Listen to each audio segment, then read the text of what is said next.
Family clinic IVF centre শিলিগুড়িতে সবাইকে স্বাগত।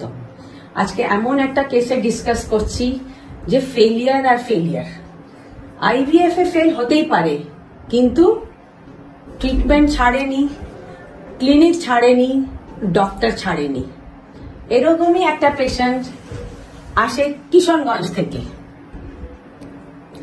আর বাচ্চা বসে না, আমরা ফেল হয়ে গেলাম।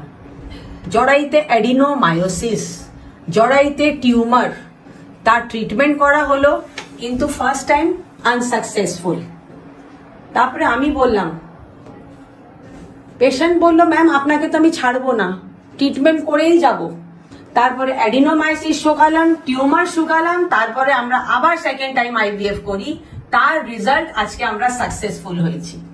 বুঝতে পেরেছেন? তাহলে আমি কি বলতে চাই যে ট্রিটমেন্টটা ছেড়ে দেবেন না। ভালো ডাক্তার আপনার জন্য আপ্রাণ চেষ্টা করবে যাতে আপনার মা বাবা হওয়ার স্বপ্নটা পূর্ণ হয়। ধন্যবাদ।